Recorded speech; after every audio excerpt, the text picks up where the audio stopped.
Que nos pongamos de pie, vamos a iniciar nuestro culto dominical encomendándonos en las manos del Señor,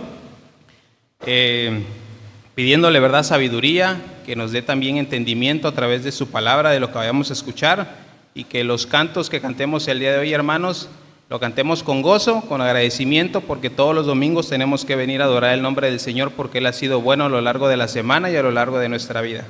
Así que vamos a empezar con una oración. Amantísimo Padre que moras en lo más alto del cielo, gracias te damos, querido Señor, por un nuevo día, gracias por una nueva oportunidad de vida que tú nos permites, gracias porque a través de tu misericordia y de tu fidelidad, tú estás con nosotros y nos permitiste vernos una vez más cara a cara con mis hermanos. Padre, quizá la iglesia está un poco vacía, pero eso no quiere decir que no alabemos tu nombre y que no se predique tu palabra con el mismo amor y con las mismas ganas, ¿verdad? Entonces, permítenos el día de hoy poder agradarte, mis hermanos que están el día de hoy, que puedan entonar desde su corazón lo más profundo, con amor, que podamos alabar tu nombre y que también podamos escuchar tu palabra. Permítenos a nosotros hacer oidores, que tu palabra pueda caer en nuestros corazones y que también la podamos poner en marcha, Señor. Bendice comunidad de la gracia desde el más pequeño hasta el más grande. Tú sabes, Señor, cada necesidad que tiene cada hermano. Tú sabes, Señor, también cada gratitud que tenemos en nuestro corazón. Y el día de hoy venimos delante de ti, Señor, para decirte gracias. Gracias por todo lo que has sido con nosotros a través de nuestra vida. Y gracias también por tu fidelidad. Porque a pesar de que nosotros somos infieles, tú sigues siendo fiel, Señor amado. Así que permítenos hoy poder alabarte. Permítenos hoy poder honrar tu nombre. Bendice a mis hermanos que van llegando, Señor, y a aquellos que no pudieron venir, que están pasando por alguna enfermedad o por alguna necesidad. Yo te pido que tú bajes tu mano de sanidad sobre ellos, que tú tengas misericordia de mis hermanos también, Padre amado, y que donde quiera que estén, ellos también puedan estar en oración y poder entonar alabanzas para ti, Señor. Gracias te damos por todo, porque eres bueno, agradable y perfecto. En el nombre precioso de tu Hijo Jesucristo. Amén. Amén. Vamos a dar inicio, hermanos, a nuestro culto. Los invito, mis hermanos, que busquemos en nuestros himnarios el himno número 4. Santo, santo, santo, la tierra está llena de su gloria. Isaías 6:3. Himno número 4.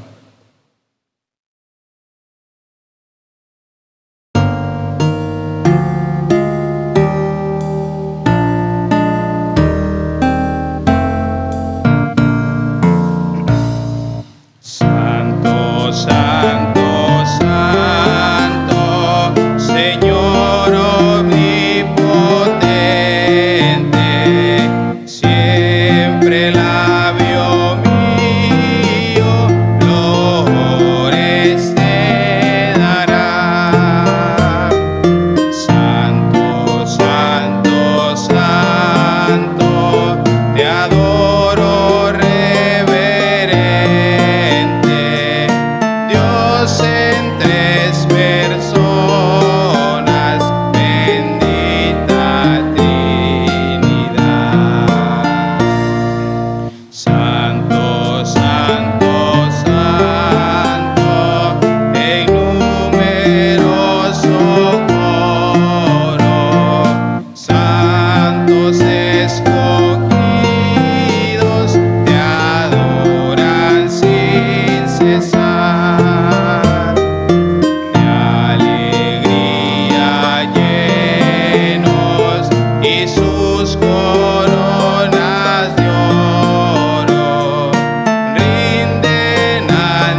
Amén, hermanos. Pueden tomar sus lugares y dejamos el tiempo con nuestro hermano Abner.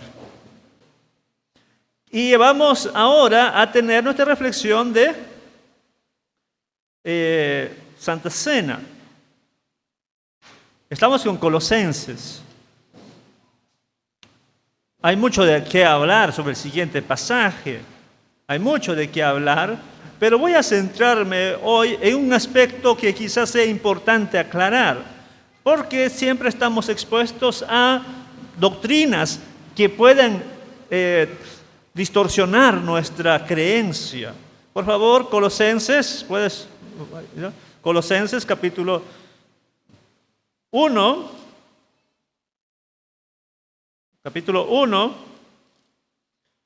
versículos 15 hasta el 18. Voy a leer, pero voy a centrarme en dos palabras.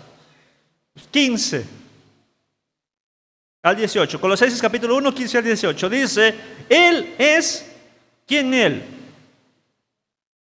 Claro, Cristo, porque en el versículo anterior, versículo 14, dice, en quien tenemos perdón de pecados por su sangre, y versículo 13 habla de trasladado al reino de su amado Hijo. Entonces, Cristo es la imagen del Dios invisible, el primogénito de toda creación, porque en Él fueron creadas todas las cosas, las que hay en los cielos como las que hay en la tierra, visibles e invisibles, sean tronos, sean dominios, sean principados, sean potestades, todo fue creado por medio de Él y para Él. Él es antes de todas las cosas y todas las cosas en Él subsisten. Y Él es la cabeza del cuerpo, esto es la iglesia. Él es el principio, el primogénito de entre los muertos, para que en todo tenga la preeminencia. Puntos suspensivos. Este texto es maravilloso. Nos habla de Jesucristo como el supremo en todo. El supremo. Y hay que exaltarlo. En Santa Cena hoy hay que exaltar a Jesucristo como el que es. Pero hay una palabrita que puede causar cierto problema, especialmente con algunos grupos sectarios, y voy a decir con nombres y apellidos, los testigos de Jehová. Y voy a aprovechar para dar una pequeña aclaración acerca del versículo 15, la palabra primogénito de toda la creación, primogénito. Ciertamente, la palabra primogénito, etimológicamente, o sea, la raíz de la palabra, viene a significar primer hijo. Primer hijo. En el griego, esto es la palabra prototokos. Proto, primero, primer hijo. Ok. Y los testigos de Jehová van a usar esto para decir, entonces, Jesús es el primer ser creado de Jehová. Ser creado de Jehová. Los mormones tienen una idea parecida. También dicen que Jesús es una creación de Dios. Satanás también lo es. Entonces Jesús y Satanás son hermanos, porque ambos son creados, ángeles poderosos. Y esto lleva, por supuesto, a tener una idea equivocada, o por lo menos desde nuestra interpretación, y por favor concéntrese con lo que voy a decir, desde nuestra interpretación, Jesús no es un ser creado, ni tampoco es el primer hijo, en el sentido de que tiene otros hijos de la misma característica que Jesús. No. Por favor, que quede claro esto, y me dirán, pero ¿cuál es el argumento? Sí, obvio que la palabra primogénito quiere decir primer hijo. Vamos a entender bien. Según el versículo 18, versículo 18 de Colosenses, ahí también se usa la palabra primogénito. Lo mismo en el griego, prototokos. La misma palabra, pero allí significará el primer hijo de entre los muertos. Piensen, ¿significará el primer hijo de entre los muertos? No, ¿verdad? ¿Cómo que primer hijo entre los muertos? No, es imposible. Entonces, el significado en el versículo 18 no es primer hijo, debe ser algo diferente. Voy a tratar de explicar a grosso modo.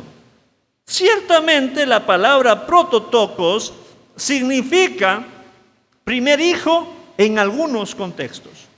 Y vamos a irnos a algunos textos. Por favor, busquen en sus Biblias y también en la pantalla, si se puede, Lucas 2:7. En Lucas 2:7, si ustedes leen Lucas 2:7, allí se nos va a hablar acerca de María. A ver, María, y dice que le nació ¿quién? Su primogénito. Allí sí, ¿verdad? Allí sí, aunque la Iglesia Católica va a decir no, porque Jesús no tuvo otros hijos. Perdón, María no tuvo otros hijos, dice la Iglesia Católica. Pero aquí el texto es claro, que dice que le nació ¿quién? Su primogénito, o sea, su primer hijo. Obvio que aquí significa primer hijo. Ok, vamos a otro texto sin perdernos la idea en Hebreos 11:28. Hebreos 11:28. El sentido va a ser parecido al ser primer hijos. ¿Por qué? Porque Hebreos 11:28, si ustedes han encontrado, nos va a remitir a la Pascua. O sea, a Éxodo 12, en la tierra de Egipto, cuando Dios mandó un espíritu, bueno, el ángel de la muerte va a decir allí, y mató a ¿quiénes? Primogénitos, primeros hijos de cada familia. Allí sí significa primer hijo. De ahí no hay más. A ver, escucho por ahí una huidecita de celular. Y de ahí no hay más. Bueno, vamos a definir otra palabra. Hebreos capítulo 12, versículo 23. Allí parece que no se refiere a otra cosa, sino a la iglesia. ¿A quiénes se le habla como primogénito o primogénitos en Hebreos 12:23? ¿Qué dice?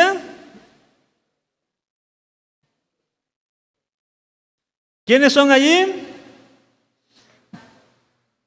12:23. Los cristianos son los primogénitos. ¿Pero somos nosotros primer hijo? No. Pero se nos llama así. Ahora sí, vamos a definir ahora sí que la palabra primogénito se le aplicó a Jesús. Romanos 8:29. Romanos 8:29.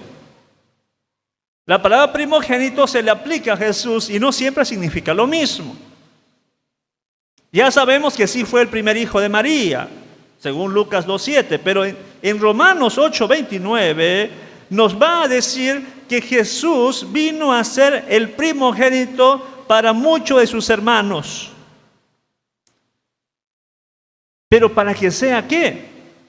Todos los demás, los predestinados y elegidos, sean a la imagen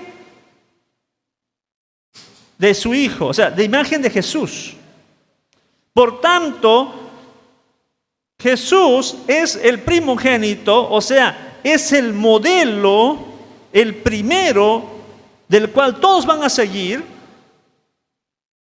van a copiar su imagen. Van a copiar su imagen. O sea, Jesús aquí cuando dice que es el primogénito es realmente la imagen de quien todos los cristianos deben seguir. Es la cabeza del grupo.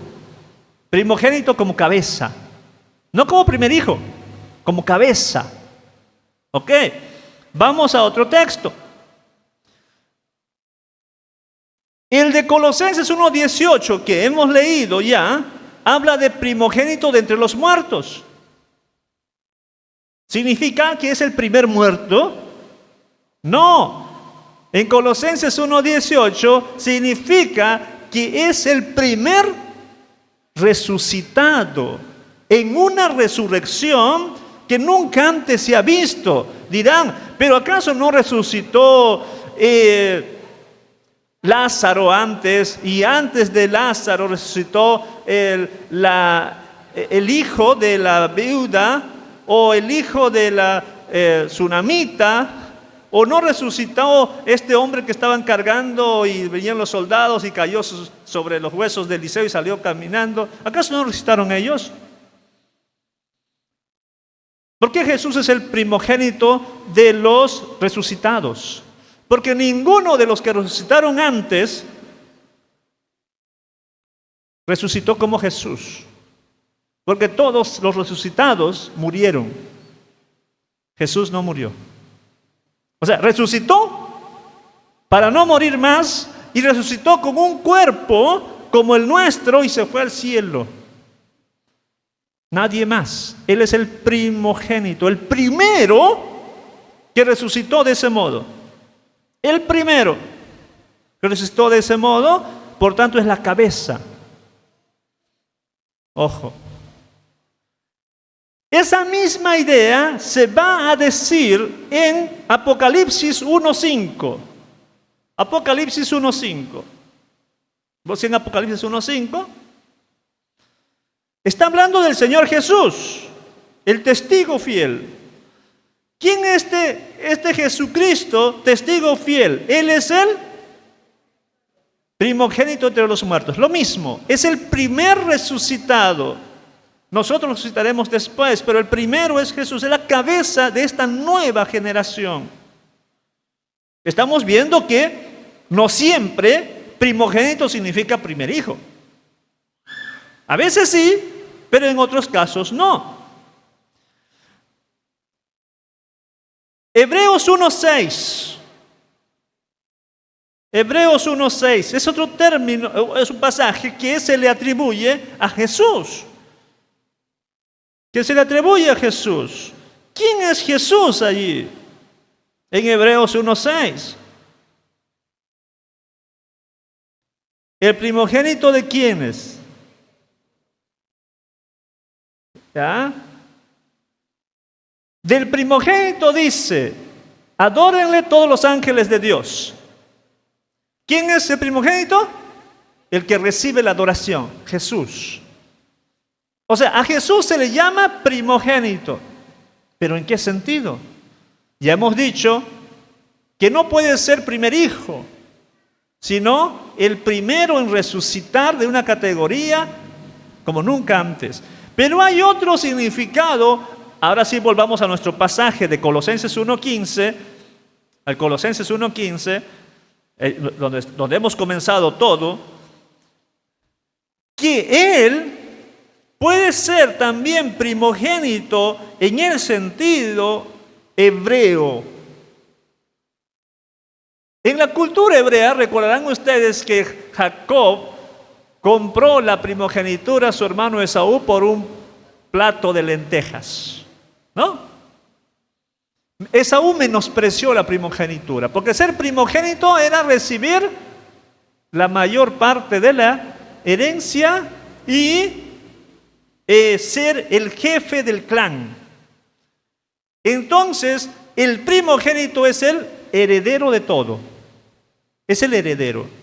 Bajo esa concepción, si interpretamos Colosenses 1:15, cuando dice Él es el primogénito de la creación, no significaría que es el primero en ser creado, como interpretan los testigos de Jehová y los mormones, sino Él es el heredero de toda la creación. El heredero. Y no solamente el heredero, sino el creador mismo, según los versículos 16 en adelante. Otra Biblia, la traducción viviente, traduce, y me gusta cómo traduce, porque traduce de acuerdo al contexto. dice, Cristo es la imagen visible del Dios invisible. Él ya existía antes que las cosas fueran hechas y es supremo sobre toda la creación. No pone la palabra primogénito, coloca la palabra supremo. Supremo sobre toda la creación, o sea, Él es el Rey. ¿Por qué? Porque no debemos entender que Jesús es el primer creado. O bien es el heredero de todo lo creado, o es el ser supremo sobre toda la creación. Les hago esta aclaración porque todos los días pueden pasar por su casa tocando los testigos de Jehová y queriendo hacer ver que Jesús no es Dios al mismo nivel del Padre. Pero aquí en esta iglesia adoramos a Jesús, a Cristo, como Dios. Adoramos a la segunda persona de la Trinidad y celebramos su sacrificio como hombre y como Dios. Y además el texto va a decir que por Él fueron creadas todas las cosas, Él sustenta todas las cosas y de eso hablaremos en otra ocasión. En esta Santa Cena solamente quiero resaltar que Jesús en Colosenses 1:15 y en otros textos no se debe interpretar como el primer hijo de Dios o el primer creado. No. Es sí el primer hijo de María, según Lucas, pero no de Dios. Y debemos exaltar quién es Jesús realmente. Y en esta iglesia reconocemos quién es realmente Jesús. Concluyo con esto.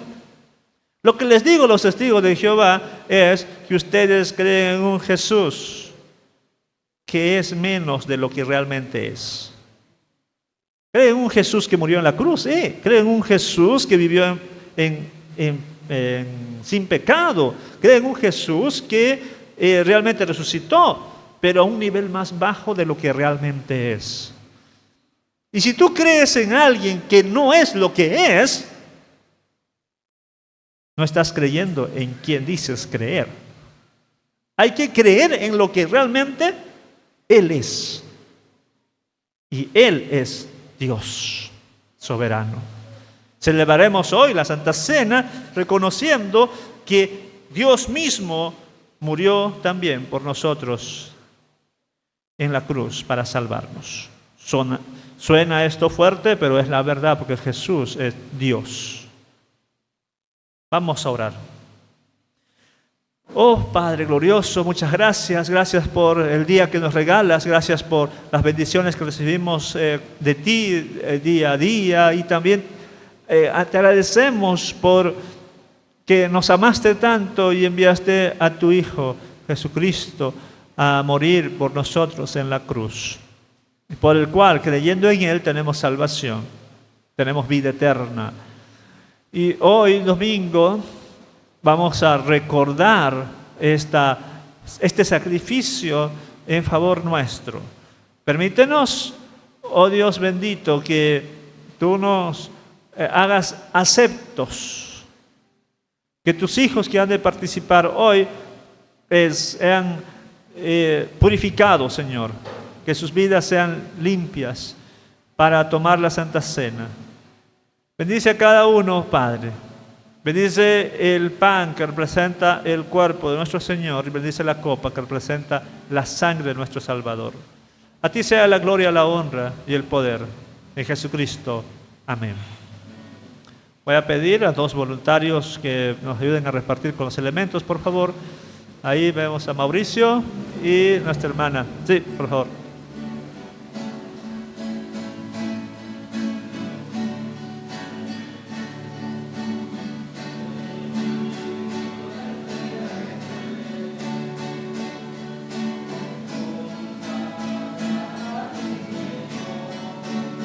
En 1 Corintios capítulo 11, versículos 23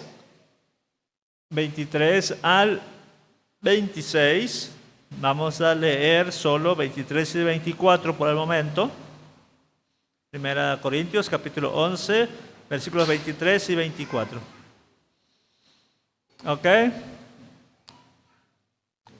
Vamos a leer. Dice, porque yo recibí del Señor lo que también os he enseñado, que el Señor Jesús, la noche que fue entregado, tomó pan. Y habiendo dado gracias, lo partió y dijo, tomad, comed, esto es mi cuerpo, que por vosotros es partido.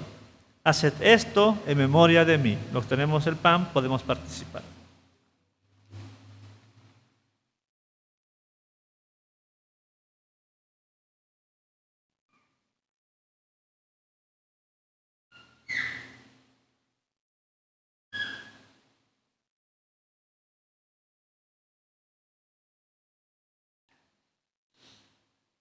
Versículo 25. Asimismo, tomó también la copa, después de haber cenado, diciendo, esta copa es el nuevo pacto en mi sangre. Haced esto todas las veces que la bebiereis en memoria de mí. Nos tenemos la copa, podemos participar.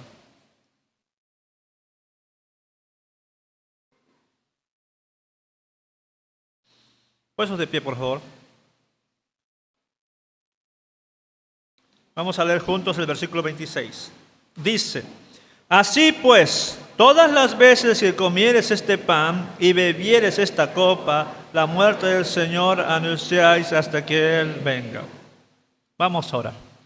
Señor Dios, muchas gracias por permitirnos participar de la Santa Cena y en este momento propicio para clamarte, pedirte, Señor, por las necesidades de cada uno. Tú conoces nuestros corazones, nuestros deseos, a veces son deseos egoístas, pero a veces también son deseos que son deseos puros, deseos que buscan agradar tu nombre. Examínanos, Señor, al momento de clamarte, al momento de pedirte. Hay hijos e hijas tuyos que están pidiendo por sanidad, Señor. Escucha sus oraciones porque tú nos has formado y el cuerpo es templo del Espíritu Santo. Sánanos, Señor, de nuestras dolencias, cada uno. Algunos están orando por trabajo o por oportunidades, nuevas oportunidades laborales, Señor, o proveas que su negocio tenga más éxito de lo que tiene ahora. Otros orando por solución de diversos problemas que puedan tener en sus vidas. Escúchanos, Señor. Padre, también aprovechamos para orar por nuestro hermano Víctor. Tú sabes la situación familiar que está viviendo. Escucha las oraciones y que esa familia, Padre, te conozca de verdad, que tú eres el Dios Todopoderoso. Que esa familia pueda alabarte, Señor, porque has obrado con vida.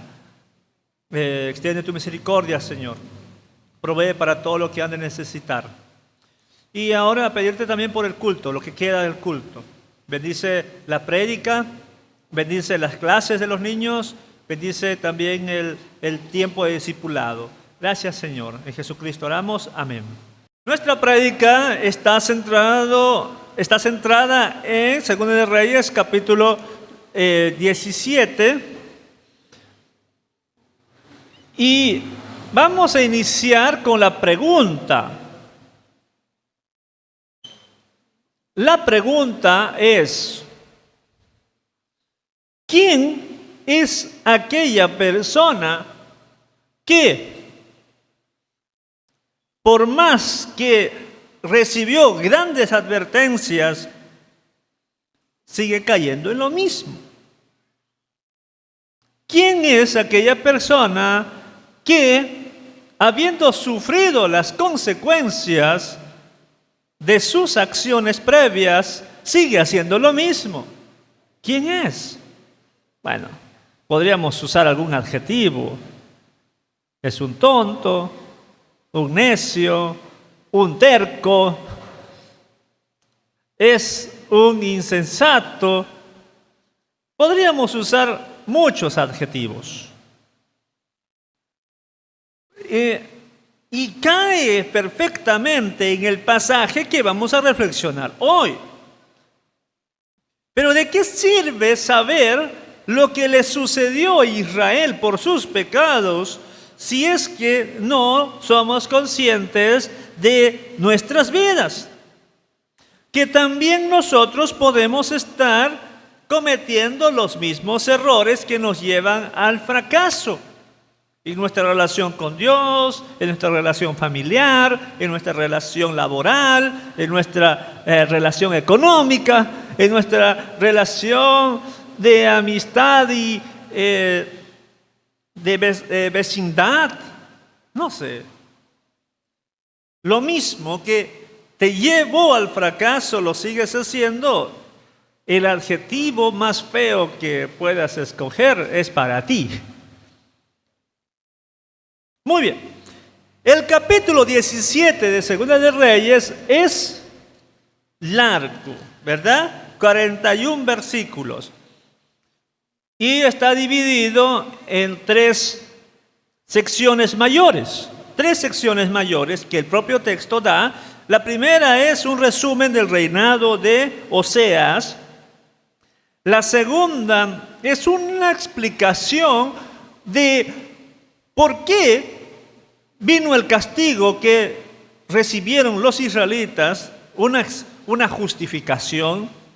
Y la tercera, que es aún peor, es el repoblamiento de esa zona geográfica y que les fue peor todavía a esta gente. Así que en los minutos que me quedan, no voy a ser tan corto, porque si no los niños no van a aprender nada, pero voy a hacer lo más prudente posible. En estos minutos voy a abordar estos tres puntos generales. Primero, primer tema, está centrado desde el versículo 1 al versículo 6. 1 al 6. Se nos resume la vida o reinado de Oseas. Y este periodo va a concluir, para que tengan ahí su cronología, en el año 722 antes de Cristo. 722 antes de Cristo, fecha clave, ¿ya? Comenzamos diciendo que Oseas reinó en Samaria, o sea, la capital de Israel, 9 años. De los 9 años, 3 años Samaria estuvo sitiada. 3 años. Entonces hay que descontar, ya serían 6 años. De eso, algunos años estuvo pagando impuestos a Asiria. Entonces, libre no estaba. Había unos años en la que sí era libre, pero luego vino un rey. Bueno, versículo 2, calificación de este rey. Hizo lo malo ante los ojos de Dios. Y acá la primera calificación, pero su calificación no es tan mala, ¿ya? No es tan mala, porque comparando con los reyes anteriores, ¿qué dice? No como los reyes anteriores. O sea, era malo, pero no sacó 0, no sacó 1, sacó 4. Ok, malo, pero no tanto. No le ayudó mucho esa maldad menor para que su reino dure. Porque ya Dios es, escuchen bien esto, Dios es grande en misericordia. Primera parte del versículo, tardo para la ira. Tardo para la ira, grande en misericordia. ¿Qué aplicó Dios con los israelitas? Eso, grande en misericordia y tardo para la ira. Pero llega al punto en que ya era de aguantar no más y vino el castigo. Versículo 3. Comienza el castigo. Parte del castigo es que subió Salmanasar. Salmanasar es rey de los asirios. Y pues este Oseas no pudo hacerle frente. Oseas fue derrotado por los asirios. Y como tal, ¿qué tuvo que hacer Oseas? Pagar impuestos. Mucho impuesto. Pagaba tributo. Y eso no es bueno. O sea, no es bonito pagar muchos impuestos. ¿Por qué? Oprimes al pueblo, te restringes tú mismo. Es mejor tener libertad. Hoy en día podríamos decir de que el Fondo Monetario Internacional presta dinero para los países, pero hay que pagar con intereses. Y muchos países no pueden pagar. Tienen que vender sus recursos naturales. Pero pensemos más en una realidad. Sacas un préstamo del banco y te cobran ¿cuánto de interés? Bastante, ¿no? 10, 18, 20%. Es una especie de impuesto. Trabajas y ves que están cobrándote impuesto. Encima que tienes que pagar al banco, tienes que pagar al Estado también con los impuestos. No es bueno. El rey creó una solución. Es como decir, estoy pagando impuestos a Estados Unidos, que es una potencia mundial, pero me voy con los rusos, me voy con los chinos. La potencia mundial que en ese tiempo era fuerte era Asiria por un lado y Egipto por otro lado. Entonces me voy con Egipto. Hago un convenio con Egipto para que me ayuden y derroten a los asirios, así que yo pago ahora impuestos a Egipto. Eso fue el trato. Pero los espías en todo el lugar han existido. Y los espías informaron al rey asirio de que Oseas estaba teniendo contactos con el gobierno egipcio. ¿Y qué hizo los asirios? Fueron y le pusieron a la cárcel. Eso dice el versículo 4.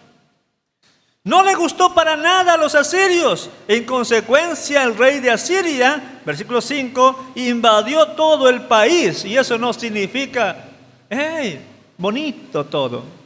No, eso significa violencia, robo y todas las atrocidades que ustedes puedan imaginarse.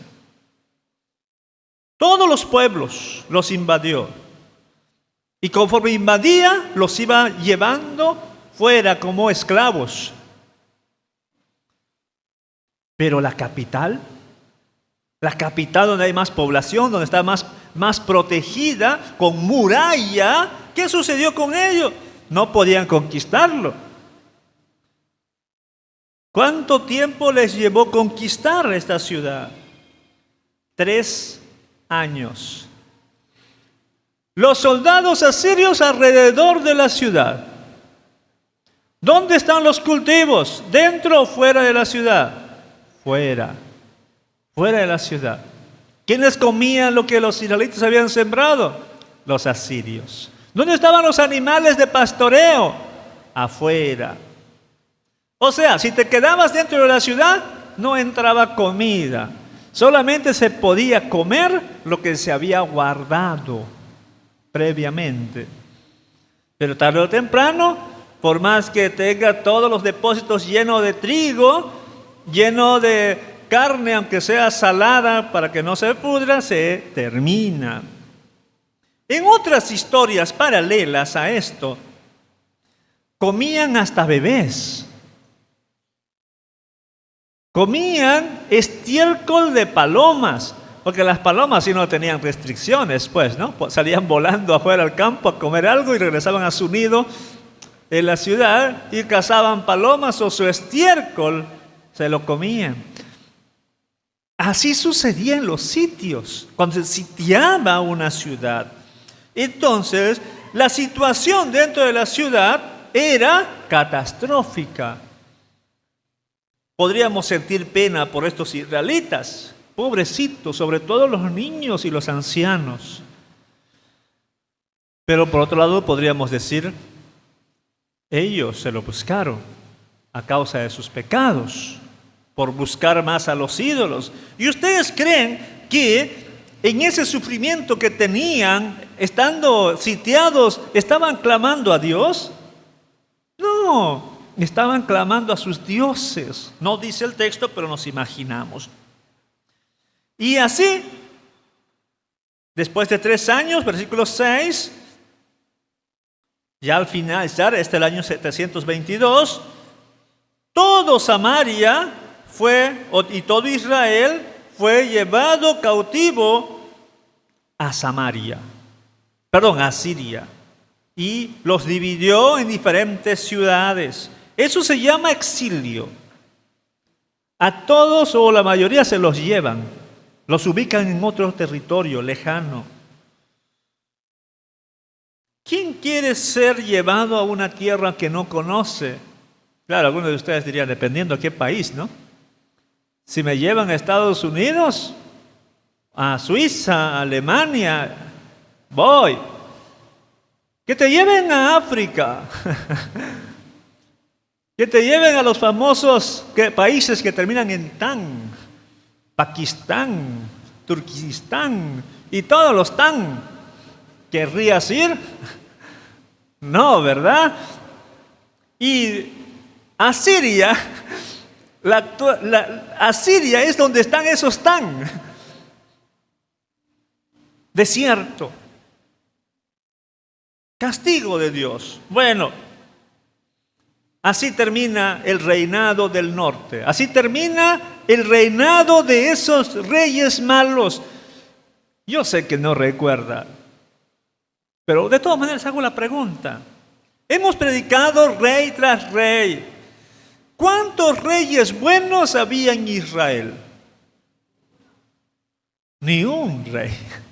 Todos los reyes de Israel, o sea, el reino del norte, eran malos.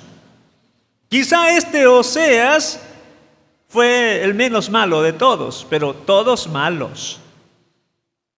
Malo todos, los famosos como Omri, Acab, malos. Jeroboam II, malo. Y Dios los castiga.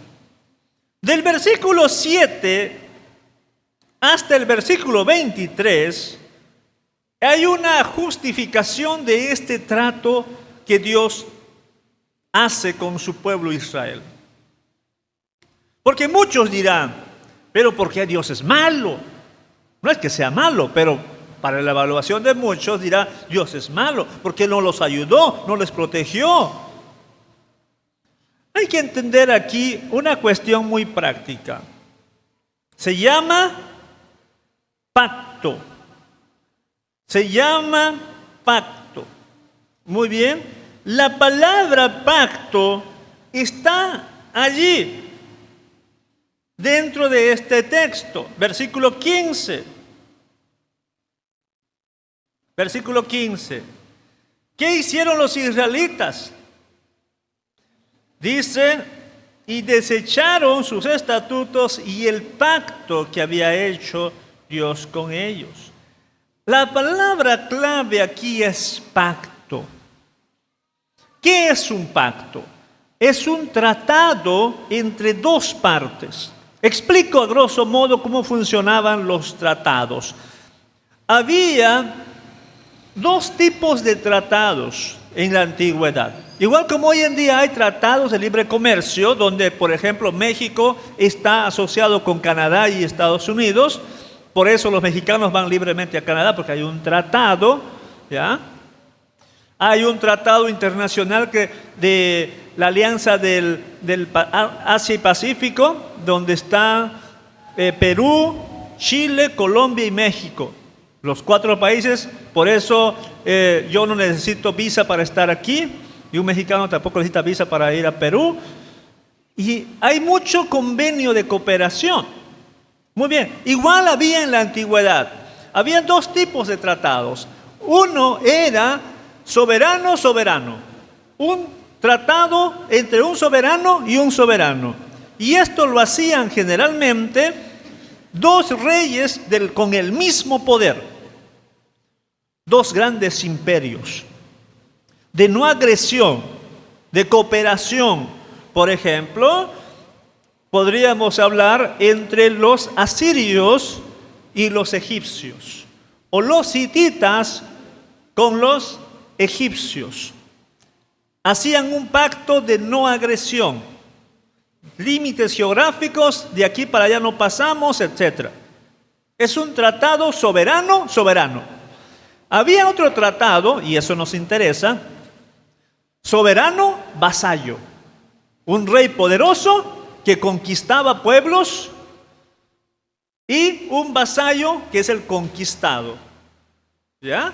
Soberano, vasallo, el conquistado. Había pactos. Entonces, el soberano daba protección al vasallo. Le decía, tú, tu hijo, tus nietos van a seguir siendo reyes sobre esa tierra. Yo no les voy a agredir, pero tú págame impuestos. Tienes que pagarme impuestos. ¿Qué más? Cuando yo estoy en guerra con otro país, tú me envías tus soldados. ¿Qué más? Debes obedecer los mandamientos. Y si no me obedeces, yo envío mis emisarios, mis embajadores, para que te hagan recordar. Y había pactos. Esos pactos soberano-vasallo tenían sus bendiciones y sus maldiciones. Sus bendiciones eran, si tú eres fiel a mí, yo te voy a dar tal cosa. Y las maldiciones eran, si tú me eres infiel, yo voy a ir, te voy a destruir a ti, a tu familia, y te voy a enviar como esclavos a otros lugares, a tu pueblo. E inclusive voy a traer a tus enemigos que vivan en tu tierra.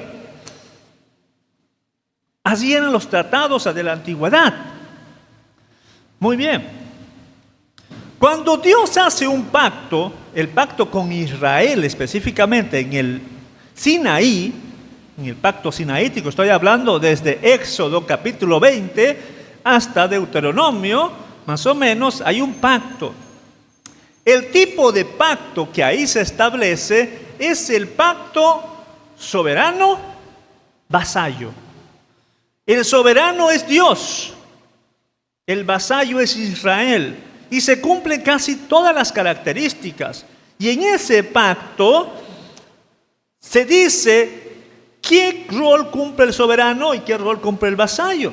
Dios se compromete a cuidar a su pueblo, a bendecirlo, etc.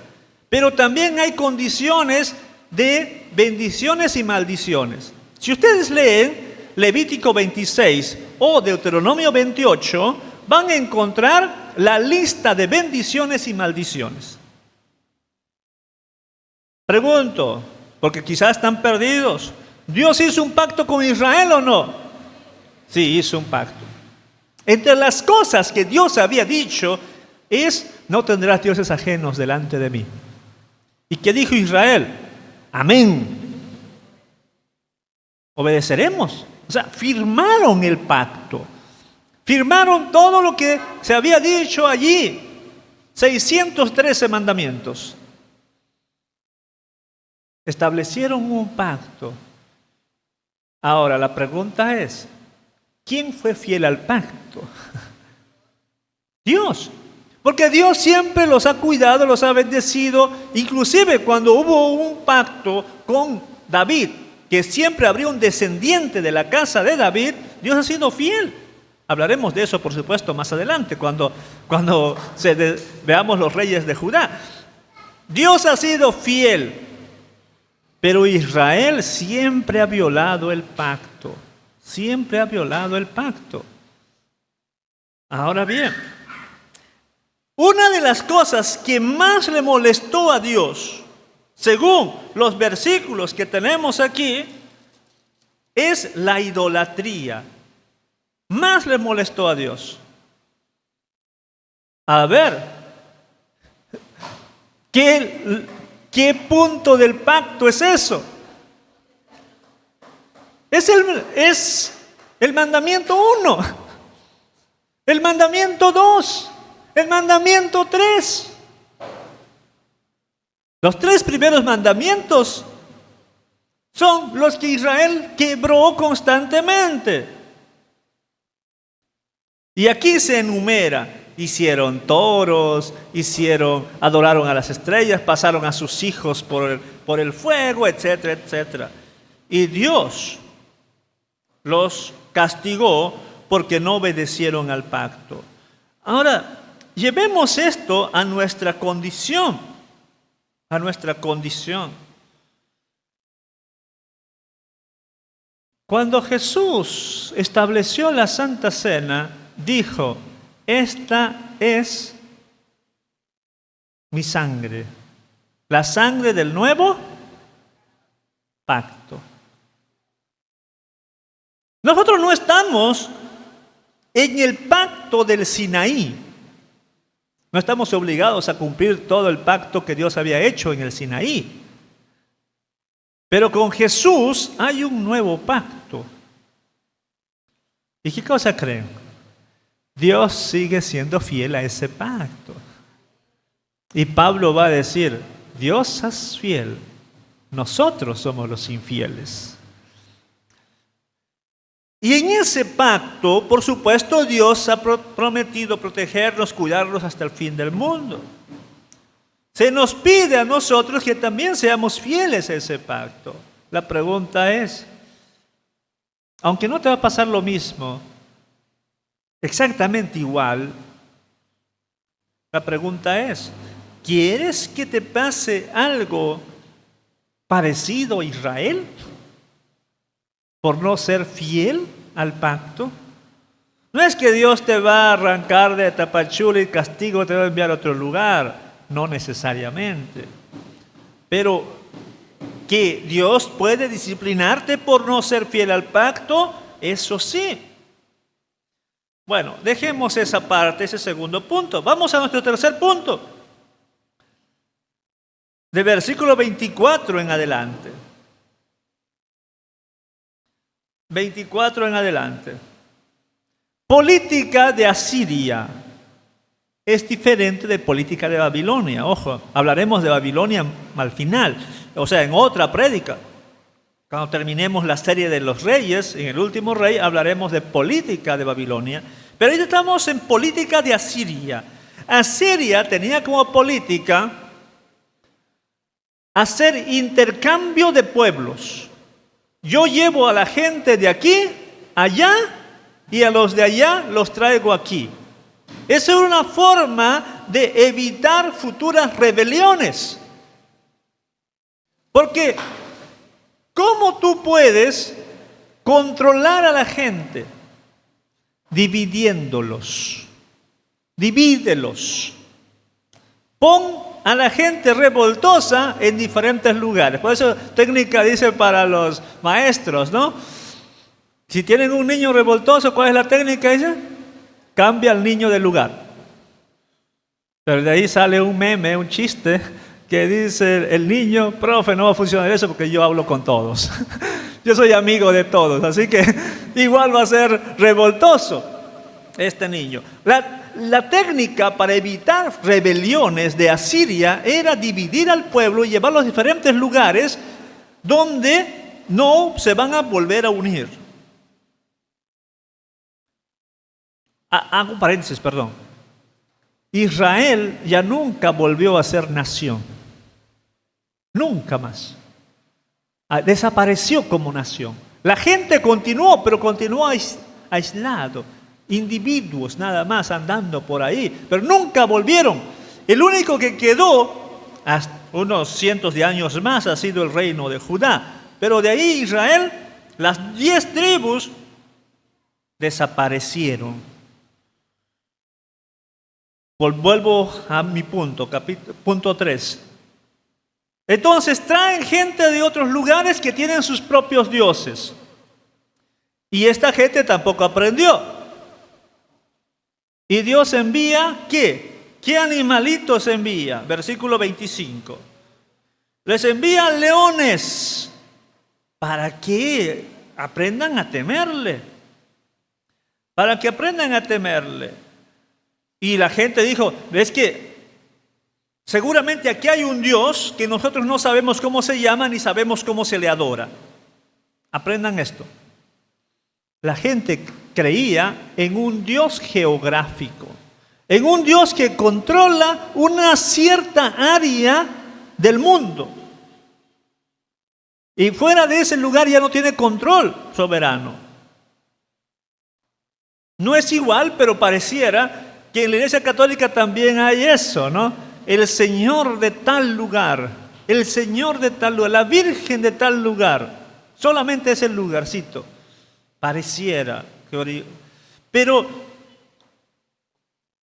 quizá alguna gente creía eso, pero es mentira. Dios no es solamente Dios en la tierra de Israel. Dios es Dios en todo el universo. Y el Dios de Israel no es de que solamente tenía poderío en Israel. Bueno, la solución que encontraron es interesante. ¿Cuál fue la solución para evitar los leones? Mándanos a un sacerdote que nos enseñe cómo adorar al Dios de aquí. La pregunta es, ¿a quién? A un sacerdote de los que llevaste de aquí.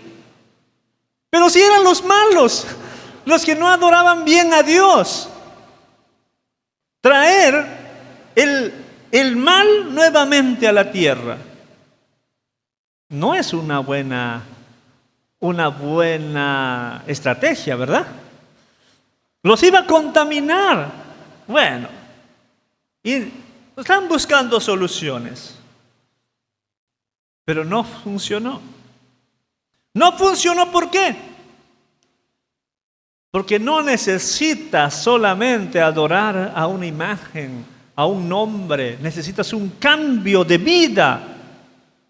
Y la gente que había venido tenían sus propios dioses y no querían cambiar su vida.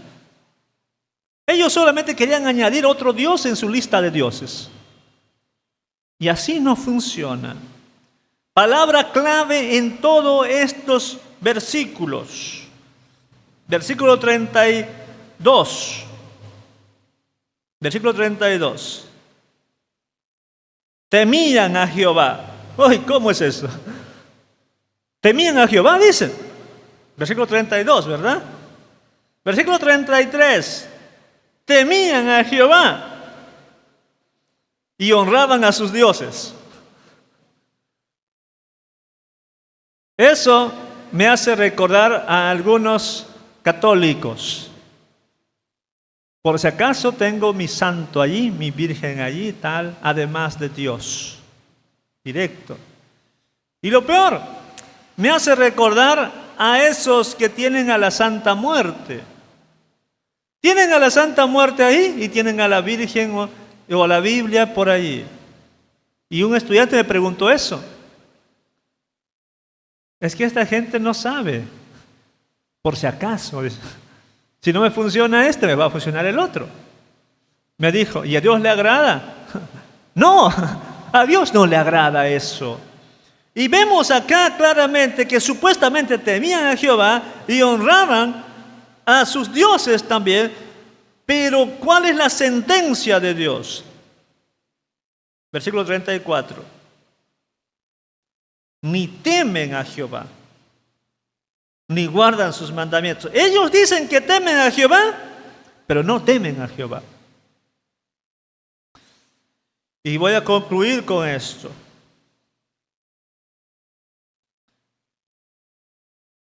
La pregunta no es que yo no soy judío. Yo recuerda que ellos son gentiles, ellos no son judíos, ¿eh? Ellos son de otros pueblos. La pregunta no es que yo no soy judío. No tiene, por más que no seas judío, no tienes tú el derecho para adorar a tus dioses. Mínimo estás en esta tierra santa de Israel y tienes que adorar al Dios verdadero. Y todas las naciones deben adorar al Dios verdadero. Esta gente de aquí no tenían excusas para decir, Jehová es solamente para los israelitas. No, ¿por qué se les condena? Porque no están adorando al Dios verdadero. Hay que temer al Dios verdadero. Por más que era un pueblo que llegó a ser sincretista en el sentido de que habían algunos descendientes de Israel con los descendientes de otros pueblos, llegó a ser un pueblo muy mezclado, pero deberían igual temer a Dios, porque a esta gente luego se les va a exigir también, versículo 38, no olvidaréis el pacto que hice. Se les va a exigir también el pacto.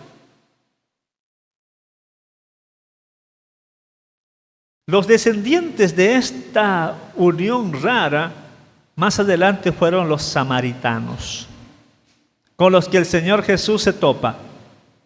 ¿Ya?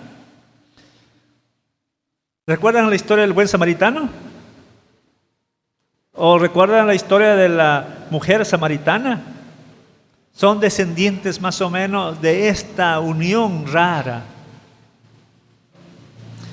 Pero voy concluyendo con esto. Amados hermanos, el sincretismo tampoco le agrada a Dios. El sincretismo tampoco le agrada a Dios. O sea, no es de que está en contra solamente de la idolatría, sino del sincretismo. El tomar elementos de aquí, elementos de allá y unir para formar un nuevo culto, una nueva adoración. Eso tampoco le agrada a Dios. Así que habría que pensar en nuestras vidas. Pensemos algunas cuestiones. Primero, pensemos si nosotros estamos cometiendo los mismos errores del pasado que nos llevaron al fracaso. Segundo, pensemos si es que nosotros estamos violando el pacto que hemos hecho con Dios. Dirán, ¿en qué momento yo hice un pacto con Dios? Cuando decidiste creer en Él. Decidiste creer en Él, ahí hiciste un pacto. Jesús murió por ti. Tú creíste en Él, aceptaste ese pacto. Y estás recibiendo bendiciones por estar en ese pacto. Debes ser fiel. Tercero, si tú no estás cometiendo sincretismos, o sea, nuevas ideas, pensamientos diferentes a lo que la Biblia enseña, prácticas diferentes a lo que la Biblia enseña. A Israel se le pidió ser fiel. Dios fue fiel. ¿Y nosotros qué somos? ¿Fieles o infieles? ¿Qué somos nosotros? Y así termina la historia de los reyes de Israel. En el olvido, historia triste, negativa, desaparece un reino próspero. Tu vida puede ser así. Tu vida puede ser así de caótica si es que tú decides andar por tu propio medio sin temer a Dios. Vamos a orar. Señor Dios, a ti sea la gloria, la honra. Te alabamos, te exaltamos. Vemos en estos pasajes, Señor, que tú has sido fiel, pero también estás reclamando la fidelidad al pacto que se ha establecido contigo. Tú has hecho un pacto con Israel y Israel no cumplió esa parte del pacto. Tú haces un pacto con nosotros también. Es el nuevo pacto. Y disfrutamos de esas bendiciones del nuevo pacto. Ayúdanos a serte fiel, Señor. Ayúdanos a vivir de una manera que te agrada, que seamos obedientes a ti siempre, que no tengamos sincretismos en nuestras vidas, que no cometamos los mismos errores que nos llevaron al fracaso, o que estemos imitando cosas de otros, cosas malas que también a ellos les llevaron al fracaso. Ayúdanos a serte fieles, Señor. Danos ese poder del Espíritu Santo para serte fiel, Señor. Te pedimos todo esto en Jesucristo, nuestro Salvador. Amén.